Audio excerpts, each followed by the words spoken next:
taking an unconventional look at stocks, property, bonds, economics, and more. This is the Total Money Management Podcast with Steve Moriarty, Tom Hill, and Jacob Senior. Welcome back to Total Money Management. Where you been, dude? I have been. We're back. We're back. Why do you always try and derail me? This week we are doing July 1 to 5, and I'll go formal now for everyone. And wait, it's a new financial year. It is. Merry new financial year. Do your tax and get your tax back, or in my case, where they write you and give you a bill. Yes, well, I got mine back. Did you have to pay this year? I will not say on a podcast what I did, but I got a hefty refund. Did you declare all those restaurant meals that you had in Perth? No, I did. I'm doing what I promised on the last podcast, which was get my refund and pay my bills down. Right. Which now I'm debt free. Actually, so, are you? Yeah, done. Congratulations, man of your word. Well done. Welcome to the club, dude. Yeah, it feels nice. Yeah. It was actually a nice weight off my shoulders. It is. I can tell you, it really is important not to have debt. Yeah, because you do get freed up where, you sort of think, well, I don't owe anybody. And, like when you have a mortgage and stuff, it's just like, you know what I mean? Like you can't sort of go, you know what, I think I'll just take a month off because you got the bills to pay. Yeah, the bills come knocking. Yeah, no, tax free. So into the new financial year, this year is going to be how much money can man save for the year. Right. And then I'll get a house. Right. Well, that'll be easy. We'll check in next financial year and see if you got the house. Yeah. So I'll take the unders on that one. Yeah. Right. So what have we got, fellas? What have we got? Savings declines, predicting from data. Do you feel wealthy? Is a topic we've got. Don't ask Steve that. More records and sales illusion. What the? Oh, right. Yes. So, bit to talk about. But obviously, the next financial year is here. And the government hits the publicity trail with tax cuts and wage rises. Oh, God, yeah. We're still talking about that. I know. Well, that's just what's the next day? We're just always talking about, are people going to spend it or not? And I think it's looking worse. I think most people are now. Mind you, this is a couple of weeks after this is, what are we doing? We're recording. Yeah, so this will be the end of July it comes out. Yeah, so the last couple of weeks, I think more and more people will be saving money rather than spending it. And it's just, I think there's a lot more headlines now about financial distress, people ringing hotlines and people starting to feel the pinch. And I think that's, put it this way, Jacob, if they gave you an extra $100 a week or something and you had debt, you'd probably go, we're going to pay this down. Yeah. But I think that's just my personality type as well, though. Yeah, but it's also, but it's also the recognition that you've got debt and people will be saying, how do we get rid of this debt? Yeah. And if you got it, like yourself, if you got $100 a week, you wouldn't be going, oh, cool, I'll go out every Saturday night and blow 100 at the restaurant. You're more than likely in the frame of mind to go, listen, let's just pay down the debt because the 100 a week is now sort of permanent. So therefore you can pay it down for 6 months, right? And then go, well, listen, at Christmas time we'll spend a bit of money then, right? But in the moment we'll focus on paying down debt. And I often use my own thoughts on that sort of stuff and then replicate it. Like, you're sort of the average Australian and you're thinking, okay, Elle and I got to pay down debt. Yeah. Okay, well, you can probably times that by 5 million people who are saying, listen, darling, we should be paying down the debt. Okay, and I think that's what's probably going to happen. Well, in my mind now, I've got an extra few $100 a week to invest with and plan. Yep. And plan for, so. But you're not spending it, are you? No. In that sense of let's go and, No, I mean, I could definitely be spending more than I am as well, but I'm a pretty stringent human being. Frugal man. It's like you go into do you ever go into those dollar shops? If you go into those dollar shops, there's always something you go, you know what, I could use those. And it's Why are you in dollar shops? I hate dollar shops. Because it's just junk. I hate junk. No. I'm a thrower-outerer. Steve has the world. No. I agree with you. I'm a thrower-outerer, but I've got to the point now where I say, like my daughter says to me, oh, I need some shampoo, right? with me, it's just like, darling, it's all shampoo. Just buy the cheapest shampoo. Just right? use water. And yeah. Just me soap and water, right? Nobody's going to know. 200 years ago, do you think they used shampoo? Put it in a palm olive bottle, right? But she's like, oh no, we've got to buy this bloody coconut and lime, Tresse Lum, whatever it is. It's got some bloody French name. And, it's $15 a bottle. I'm like, Jesus, like, it's just, but it's the same with toothpaste. I always just go, what's $2? We're Right, on a that'll tangent do. now. Well, it's toothpaste. And you're going to sit there and go, but I need to buy 300 grand worth of ETFs tomorrow. Yes, yeah. Yeah, but that's investing. There's a difference. And that's why, but my point originally was you go into those shops, there's always, it's like those ads you see where the Chinese make the thing that sits behind the kitchen and it's $5 and you think, yeah, I could use that. There's always something to buy. Yeah. That's my point. You go in and there's a special rag or something, right? And it cleans windows really, and you go, yeah, I need that. Yeah, I should get those. So You like your rags, eh, mate? this is all relates to tax cuts. I clean my own windows. Yeah, right. No, look, speaking of ETF, so this week... Oh, really? Were we? Yeah, well, he was saying he got to buy some 300 grams of ETF. Oh, right. Speaking of ETFs, so for listeners, I'm getting in there early. We've launched a ETFs for beginners program. It's on our website, totalmoneymanagement.com.au. It's free to register to, and we're getting a lot of questions. The reason we put this together is we're getting a lot of questions on the socials. We're getting a fair few views on our ETF videos and things, so we think we'll put something together, try and help people out. So jump on the website and subscribe, and if you have any questions, let us know. Yeah, and definitely go check out the blogs as well. Yeah, sponsored by Total Money Management. Surprisingly. Right, what do we got, gents? Monday? Well, this financial year, ASX 200 finished up 7.5% up Yep. in terms of price appreciation with a 4% dividend. So pretty good. Not too things bad. aren't looking awful. Not too bad. not An too bad. average year, really? Yeah. That's about an average year. Absolutely. And this year, can I just say, this year since January, it's up 5%. Mm-hmm. And this week, it went up 2%. So Well- it's actually a pretty weak year this year. But it's interesting. It seems to have kind of, usually the US has been a pretty good yardstick for how our market would respond. So if the US goes up, I'd expect our market to go up. Yeah. But what I noticed the week that's just happened is we went up, US went down. Yeah, This week? Yeah. This week, yeah. So, I mean, there's such a need for commodities and natural Yeah, resources you're right, now. too. Yeah. So, like, over the next few years... Oh, stop it. Come on. You're talking about that bullshit in 1 week. It's just people buying and selling stocks. Not 1 week. I'm talking about the next 5 years where there's going to be a huge change in need for natural resources. Of course. Come Of course. on. That's why we're pumping commodities, folks. Exactly. Gold, precious metals. And Chinese EVs. Yeah. No, we're not friends with them anymore, Tom. Oh, you should have said. Well, no, but now, because you've raised it, the Europeans are getting, I was going to say worse, the Europeans are looking at putting more tariffs on lots of Chinese stuff. Things are really heating up in the globalisation stuff. And both sides are no one's yielding to the other side at the moment. The Chinese are saying, no, we're just going to keep exporting these cars. And Europe and the Americans are going, no, you're not. We're just going to keep putting tariffs on them. And the Chinese are saying, okay, well, we're going to go and build in Mexico. And now the Americans have gone, well, you can build in Mexico, but you're not coming across here. The Americans have got steel tariffs on Chinese steel imports. Mm-hmm. So what a lot of countries do is say, oh, well, so for example, the Chinese will say, okay, well, look, let's send it to Vietnam, and then they'll import it from Vietnam, right, which gets around the tariffs. But what the Americans have put in is, I think it's, don't quote me on it, but I think it's called melt and mold or something.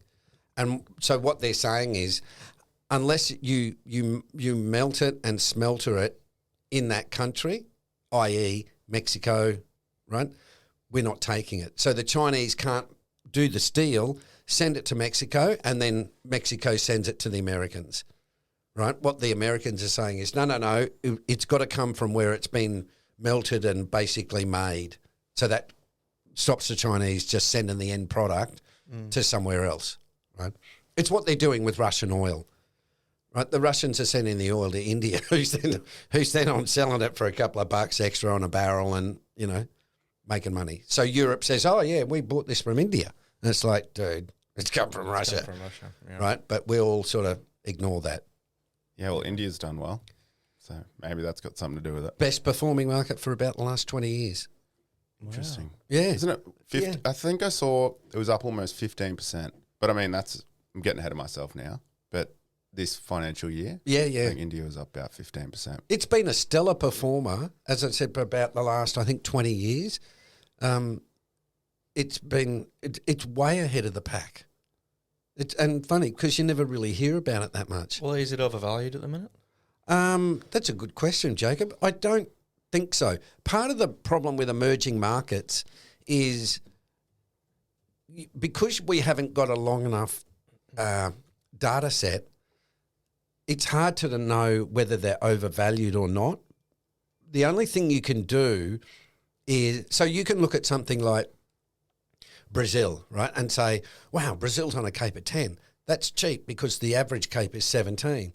But if you've only got, say, 20, 25 years of Brazilian data, their long-term average, just picking a figure, might be 11. Yeah. Right? So you sort of go, well, actually, to its own long-term average, it's not cheap. Yeah.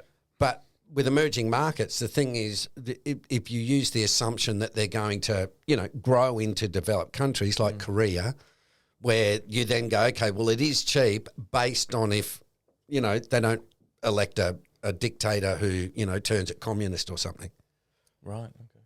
Yeah. So India. Oh, well, for next time we'll check it out. Well, Monday, we've spoken about a drawdown in savings. So during COVID, there was a reported $240 billion in excess savings for Australians, and that's drawn down a third. And I actually saw the other day an article in the Courier Mail that mentioned that 20,000 homes are due to hit the market due to mortgage stress. So presumably, a lot of the reason that people are drawing down is just because everything's costing more, right? yeah. And I think, Tom, a lot of the offset accounts have been used to pay for the higher payments. So, when interest rates are 5 and you're paying, say, $500 a week, right, and they drop it down to 4, you can actually, the idea is you then pay $420 a week. Well, what do we all do? Well, we all pay $500 and we put the $80 in the offset account. Yeah. Now, as interest rates have fallen, that people have been putting more and more in the offset. Right. And I think what's happened is since rates have been rising, a lot of people have said, all right, well, we'll compensate from the offset account. So we've got $100,000 in the offset account. Right. Well, we'll use that to pay down the mortgage because the interest rates have gone from 2 to 4. And I think what's happened is those offset accounts are now shrinking. Right. Because if you remember back, they said, rates won't rise until at least 2024. Well, they got that completely wrong. And I think the argument was, Tom, just run down your offset account for 12 months because rates will be back at 2%. Yeah. And now we're going, it ain't going to be back at 2%. That's why I think now we're starting to get more and more financial distress because people are now starting to realise they're running down the offset account. Rates are not going back to 2%. So, and like you say, Tom, the cost of living is really high. So Yeah. I went, I'm just going to use the old supermarket story here, but I went and looked at chocolate and admittedly, cocoa, you did say commodities, right? In your dollar shop. No. Chocolate, there's some things you got to not stress on, not save on. But Lindt chocolates, which are the best chocolates. Now, just as an example, they were like 3 months ago. I bought some for $3. Now, admittedly, they were on special, right? But then they went to $4.50. Now they're $6.50, right? For that thin. Did he still buy it? No. Oh, Really? that's No. a changer. Well, it gets to a point where you go, oh, hang on, that's ridiculous. And as I said, I know cocoa's gone through the roof, but you can't tell me they manufactured these chocolates last week, Yeah. right? they would have been bought under the old regime, but it was $6.50, and I just went, oh no, that's ridiculous. You'd rather be miserable than pay $6? Well, no, I don't. Because I'm fairly strict on my diet. And it's dark chocolate, like 80% cacao, so it's not exactly fun times, but it's just a bit of a treat. See, this is the shit that happens when you get over 60. You look at food and you put on weight. So you've got, Well, you got to wait until there's a 40% discount and just buy 2 then. Well, yeah, but it wasn't this week, mate. Oh, mate. That's why you've been such a miserable old fool all the way. Well, probably. That, and I didn't get a coffee this morning. I should have got one. Anyway, what are we on Tuesday? Oh, before we move on Tuesday, the India Cape is 39 at the minute. Okay, let's skip that one, folks.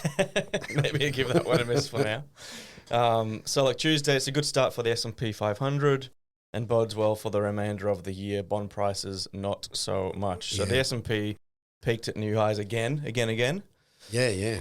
I mean, since we're recording this, it's pulled back a little bit, but it's still outrageously high. Anything else you want to cover there? Yes, the July newsletter, which is coming out. Oh God, I don't know, whatever date we're in. The July newsletter is probably out by the time you're listening to this, and that's basically. I think we're getting.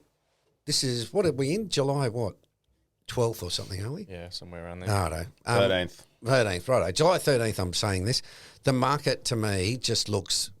It's pretty serious. I think it's looking very, very toppy. If you look at every valuation indicator, they're really expensive. Buffett indicator, every indicator. Yeah. Investor sentiment, retail's up to about 62% of their holdings in stocks. That's historically high. The Cape's at 36. Yep. That's double. Everybody's like, oh yeah, everything's grooving.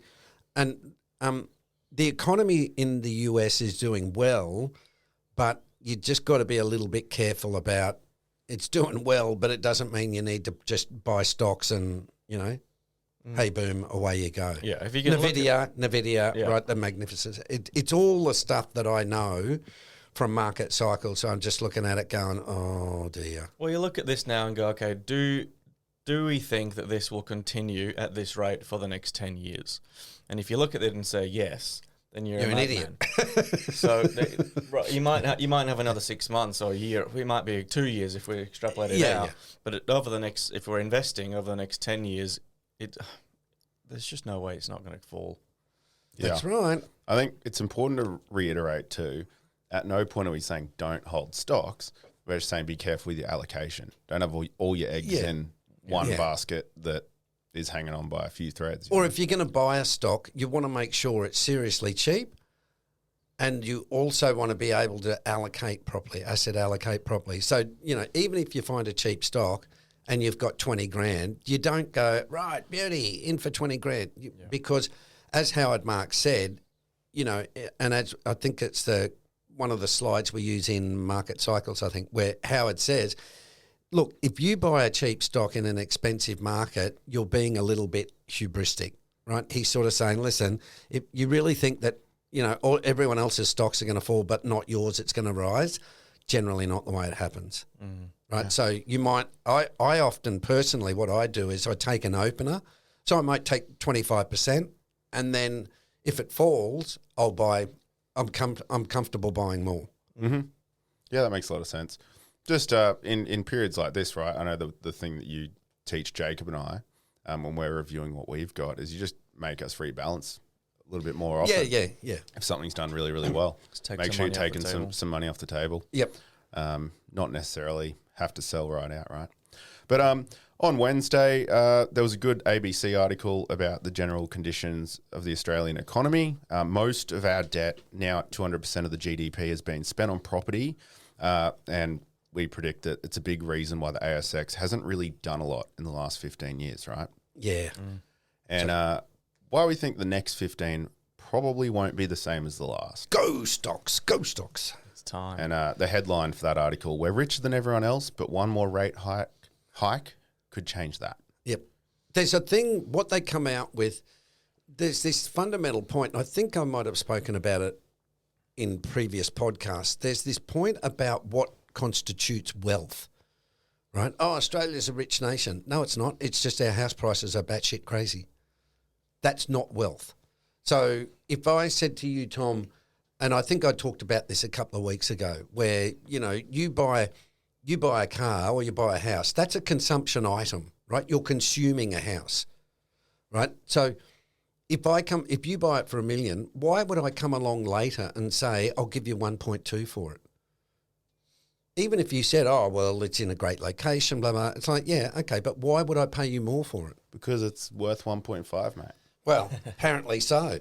But the mistake people make is thinking that rise in house prices is wealth, right? And that's where a lot of property investors get trapped by thinking that they can use the house as an ATM, right? And it's called the wealth effect. So your property goes from 1 to 1.5, you go and borrow 100 against the property and then head off to Europe, or you go buy an SUV or something, right? That's what I'm saying. That's not wealth, right? That's you borrowing against a fluctuating value of an asset. And if the price falls, well, you're now 100,000 deeper in debt because instead of owing, say 800, you now owe 900, and the property's not worth 1.2, it's worth 1, right? It's a really, really common mistake that people think that if their property is rising, it's wealth. Wealth is not that. Wealth is productive assets, which is factories, that stuff. It's not businesses. It does give you leverage, though, as it grows. Yeah, it does. Yeah, but it's not wealth.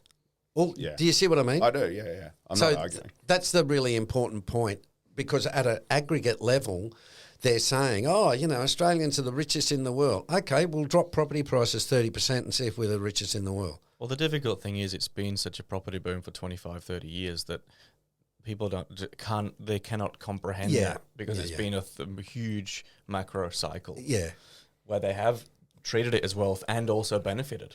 Well, that's like all the property booms, Spain, Ireland, Japan, China, all of that stuff. They have gone before us. They have all had these outrageous booms, and then they've had the collapse. But so from my mind, you would have to say, okay, please tell me why Australia's different, right? Why would it be worth paying 13.5 times income for a property in Sydney when the long-term average is about 4, right? And you'll get all justification, immigration, land planning, blah, blah, blah, blah. Olympics. Blah, blah. Olympics, yep, there you go, the Olympics. So, but that's why I'm saying, when you look...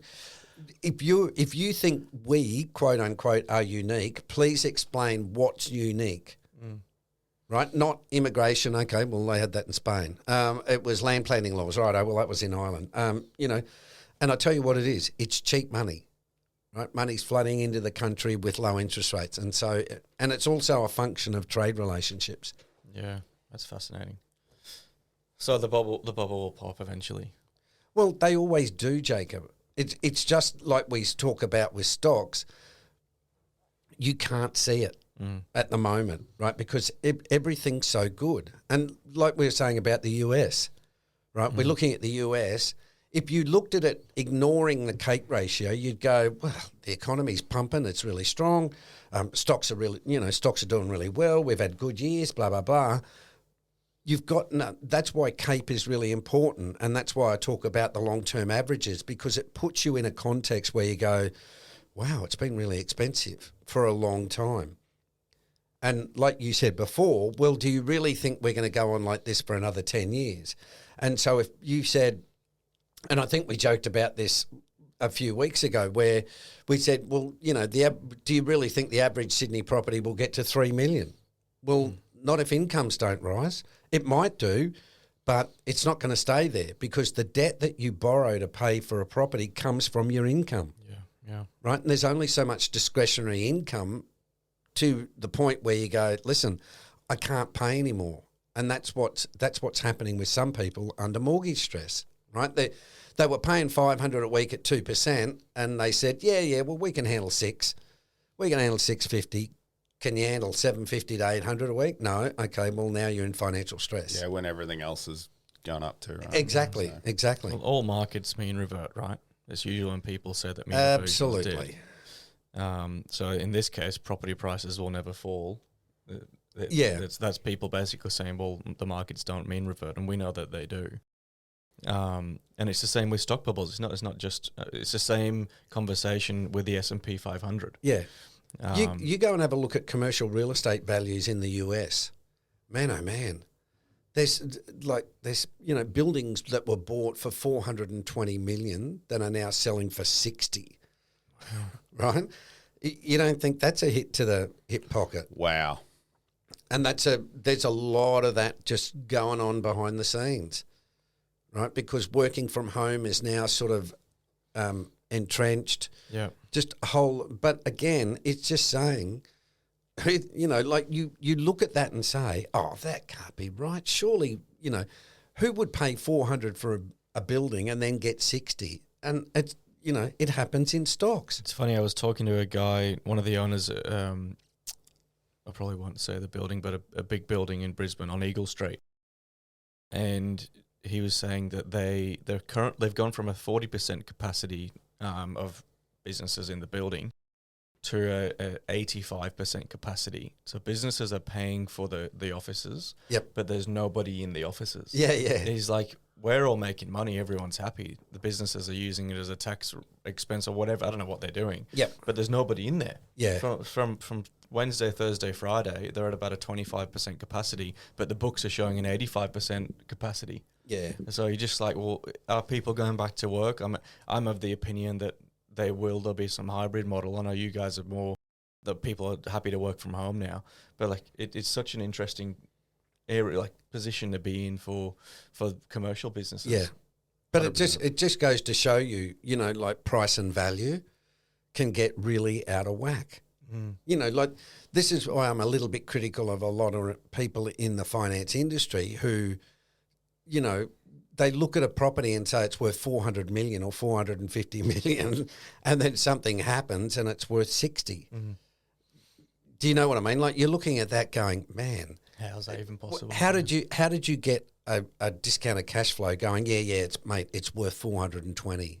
Yeah.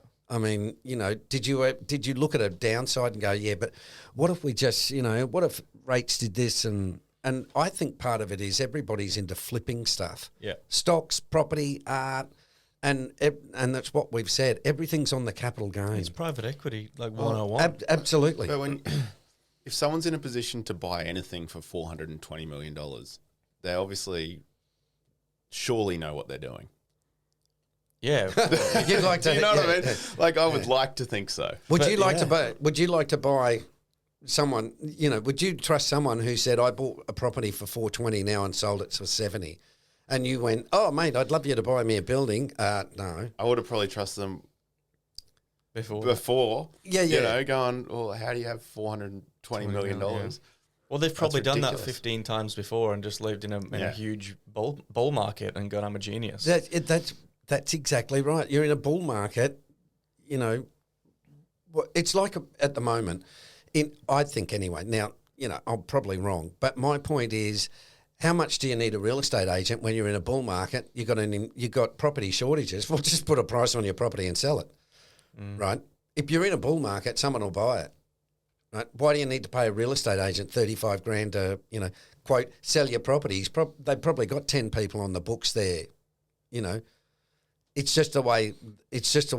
As I say, I always try to put myself in a broader context to say, what's happening at the market level, right? Because if it's in a bull market, we'll just pick any crappy stock. You're probably going to make money, but please don't mistake that for genius, right? That's the critical point. Yeah. And a lot of first-time investors do that. They get lucky in a bull market. Like we were just saying at the start, right? A lot of retail investors start investing at the top. It continues to go up, right? And they think they're doing all right. And we're sitting here going, these things are like double the price, but they don't know that because they haven't studied the stock market or the way markets operate. Yeah. I mean, there's a trader that Jacob and I follow, and he has a saying which I really like: even a turkey can fly in a hurricane. Yeah. Good saying. Yeah. So but like we've said 100 times, when you're in it, it's really hard to. Yeah, there's a guy I was talking to on one of the social platforms, and he was saying, "Mate, I've got a tried and tested property strategy, and this is how I've done it over the last 25 years." And now I'm retired and I'm 55. And I just responded saying, "No, you just bought 25 years ago." Yeah. And like, he could have bought anything. But he sold. But he sold and bought smart. and sold and bought. Yeah. Well, now, just on that, let me push home this point. Noel Whittaker on a podcast, right, this week, and I sent you guys the very bad pictures, but he said the same. Now, the reason why it rings a bell is because I bought property in 2000. Noel gave an example, and he said, I bought a property in 2000. He paid $200,000 for it. He's now got it on the market for somewhere around $650,000. And he said when he went and did all the capital gains, blah, blah, blah, basically it wasn't that good. And if he'd have put it in the stock market, he'd have 1.4 million and he'd have 50,000 a year in franking credits. So it's just, bull markets are really good, but don't think that they're always permanent bull markets. Yeah. Right? Well, on Friday, we're just looking at sales growth. It's actually negative, but those numbers have kind of been, they look good from the bird's eye view, right? Because retail sales as a whole is up, but when you actually look under the covers, you go, the average spending per person is down. Yeah. It's just because there's more people. Well, it's been propped up by price rises, immigration, fresh money coming in. Yeah. If you spend $1 and there's two people, that's 50 cents per person. If you spend $1.10, that's more. But if there's four of us, that's less per person. Yeah. Right. Yeah. And that's how you work it out. And you're right. Immigration, we've got lots of people pouring in when the spending's not keeping up with the ratio, so to speak. Yeah. Makes sense. So if It's you not just very look at the good for dollars economy. coming in, you go, oh, this is amazing. Yeah. And you look under it and you're like, hang on a second. Yeah. Well, Everyone who comes in, they're going from a coffee and a donut to just a coffee now. Yes. There's just more leads, and there's which on paper makes it look like there's more money. Yes. But if you divide it up, it's actually less. Yeah. And I think a lot of retailers will probably tell you it's gone from, like if you think back a couple of years when they were all like, oh, we've got to get staff and, they're putting signs in the window and all that sort of stuff. There's nothing like that going on now. Yeah. Well, not where I'm hanging around anyway. And I think it's, unemployment's sort of rising a little bit or it's stable. So it's, this is what we've been saying. It's got all the hallmarks of heading into a recession. And if we don't start spending some money soon, that's the way we're going to go. Which doesn't look likely either. Yeah. Well, come on, guys. Yeah, what have we got? The chow or the short story, or there's got to be something. Well, we've got a few things to cover off. We've mindful of time. Just quickly looking at the bonus section. Won't spend too much time on this. We've made the week that was document free for everyone. Please go to the website, check it out. You can see all these charts. But at a high level, the call outs being the S&P 500 up 15% year to date, which is unbelievable. You look at the ASX 200. What's that sitting at? 2.3. 2.3 year to date. And the standouts, if I look at, some of the things we've spoken about previously, oil up almost 20% year to date, gold up almost 12.5% year to date, silver up almost 22% year to date. So what's that flombly thing you buy? Bitcoin. Whoa, how are we going up 4 million% this year, boys? No. All I'm saying is the members will be stoked because I know we spoke to these guys about that stuff a lot. I think it was 100%, wasn't it? You said... Yeah, well, we're up like 100, slipped in 95% or something. So we changed our asset allocation up, and now we're majority in cash, waiting for the next run up. Right, good lad. So we locked it in. But on silver, I've seen a lot on socials about people wanting to get into silver, and that's the next thing that's going to run, and blah blah blah. Haven't done much research into it myself, but it seems like it's having a good year today. Yeah, the other one's uranium.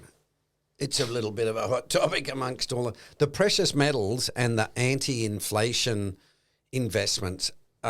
Because inflation's running, you get a lot of the gold bugs who come out with gold, silver, platinum, palladium. They're the precious metals. Yeah. And alternatives such as Bitcoin, that sort of stuff. What was the precious metal ETF that I had ages ago. ETPMAG. Yeah, that was the one. That's silver.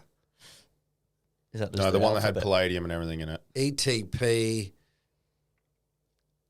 MPM. Yeah. Sorry, listen. And This is just Steve going through. Sorry, the it's not. ABCs. This is not a recommendation. This is me just scatterbraining it. Yeah, it's done quite well. Of course, I sold. Okay, that's irritating. Righto, Short story. Short story. You might want to take this, Steve, because I can't. Oh, it's just the continuation. As I sort of say, what we're trying to tell people is this is our thoughts about the new normal and the 4 Cs: conflict, COVID, children, and climate change. And we're just giving you headlines here to reinforce that we're not some nutters who think, the Earth's flat or something. So, although it could be. So what we're doing is I'm just putting in headlines here to reinforce that these issues are still, boiling, and we just can't put it in every week. And the major one is, as I said, I think at the start, where the geopolitics of trade relations are really a shambles at the moment. And, everyone's whacking tariffs on everybody, mainly China, and then China's responding by saying, righto, well, we're going to look at, the Europeans put tariffs on Chinese EVs, so China said, righto, well, we're going to look at European agriculture and pork, or, so at the moment, it's all tit for tat stuff, right? But my argument is when people talk about the BRICS, which is Brazil, Russia, India, China, and they're all friends, and South Africa, they're all going to get together and they're going to dump the US dollar and they're all going to trade amongst themselves. When you look at it and go, oh, okay, well, the Brazilians just put a 200% steel tariff on China. That doesn't sound like a friend to me. And the problem with all those countries is that they all want to run trade surpluses. And if you do that, well, someone's got to take the deficit, right? Well, if it's not going to be the United States and Europe, well, the Brazil, Russia, India and China have got to sit down and go, well, listen, Ryan, you've got to take the deficits. And that country's going to go, no way. I want employment for my people. Right? Yeah, but you can buy it off us cheaper, So what I'm saying is this is where you get the arguments of it all sounds really good, like we're all friends until rubber hits the road that says, no, you're protecting your car market. You shouldn't do that because I want to sell you my cars. And you say, yeah, but you produce too many cars and you're cheating by subsidising manufacturers. Well, no, we're not. Well, and suddenly here we are. Right? So now I think the biggest problem for the next 5 or 10 years is how China deals with its overcapacity, which is exactly what happened to Japan in the 1990s when the Americans said, enough of this stuff, you guys have got to start doing a different strategy. So the Chinese are now investing in other places, but the problem is that if you buy a Chinese EV out of Mexico, they still get the data. Yeah. That's the next step for me. The next step is the Americans, like they've said with steel, yeah, we're happy to buy cars out of Mexico if it's owned by Thailand. Yeah. Right? Or GM. Not if it's owned by the Chinese because they can access the data. Yeah, we're going to trace where it's kind of come from. Absolutely. Exactly, Tom. That's the point. Yeah. All right. Well, we might leave it there. Like I said before, if you want to jump onto, or do you want to do the chow? But I don't understand the chow of the week. You don't. I don't understand it. It's about penny stocks. So is this a photo of me thinking I'm a genius and then losing 20 grand? That might be you, mightn't it? Didn't you buy penny stocks and I bought a penny mining stock. Is that in there for me as an inside joke? I won't be talking about that. We'll see you next week, everyone. Cheers, folks. Stay up to date on our socials. Just search for Total Money Management on Instagram and TikTok. For your free investor personality assessment, go to totalmoneymanagement.com.au. And as always, remember, we don't provide financial advice.